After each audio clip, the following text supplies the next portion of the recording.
अब हम कैसा जीवन जिएंगे? हम में से हर कोई जैसे पहले जी रहा था वैसा ही जीवन फिर शुरू कर देगा। जैसे पहले थे वैसे ही फिर हो जाएंगे। परंतु मैं आपकी इस भक्ति को बेकार नहीं जाने देना चाहता। मेरा ये मन है कि जो आपने त्याग किया है, मेहनत किया है, वो आपके काम आए। उसके लिए मैं आपको कुछ उदाहरण दूंगा जिनके माध्यम से हमें अपना निर्धारण करना है कि कल हमको क्या करना है। महर्षि अरविंद विलायत से पढ़कर के भारत आए। भारत उनका मूल देश था, परंतु अंग्रेजियों के अधीन था। उनके मन में एक जुनून उपजा, एक पौधा अंकुरित हुआ।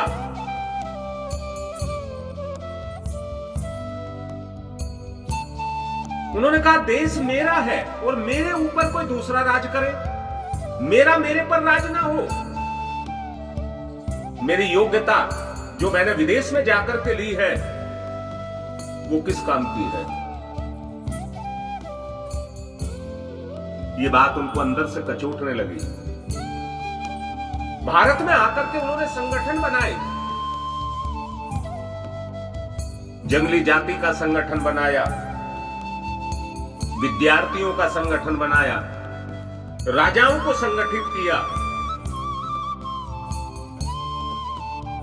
परंतु ये देखा कि अंग्रेजों की जो सत्ता थी, बेटा अंदर से महसूस करना, उन सबके सामने वो बहुत ताकतवर पड़ गई।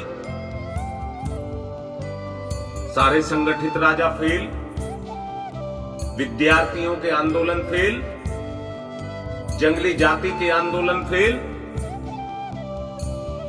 यानी कि उनकी जो इच्छा थी वो कोई काम नहीं कर पाई और वो फेल होते चले गए। गांधी जी उस समय सत्याग्रह आंदोलन कर रहे थे, परंतु उसमें भी उतनी जान नहीं थी। महर्षि अरविंद ने बड़ा सोच समझ करके अपने लक्ष्य को बीच में ही छोड़ दिया और पांडिचेरी चले गए।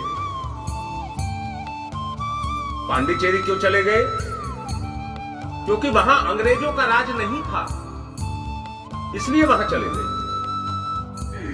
मैं स्वतंत्र जीवन जीऊंगा, मैं स्वतंत्र जीवन जीऊंगा।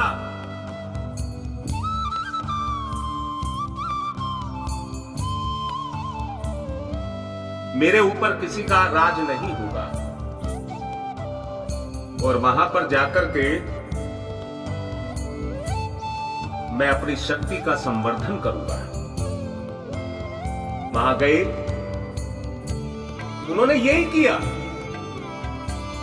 कठोर तपबल किया, कठोर तपबल किया।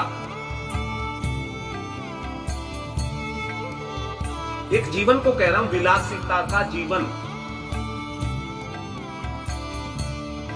बेटा एक जीवन को कह रहा हूं, विलासिता का जीवन। और विलासिता के जीवन का मतलब है जहां पर आत्म संयम हमारे ऊपर काम ना करे, वहां हम इंद्रियों के गुलाम बने रहे। महर्षि अरविंद ने अपनी सत्ता को समझा कि मेरे अंदर एक शक्ति निवास करती है। जिस तरह से सूरज की बिखरी हुई धूप धरती का सृजन करती है, उसी तरह से इंद्रियों के राज में जीता हुआ जीवन केवल शरीर यात्रा को पूरा करता है।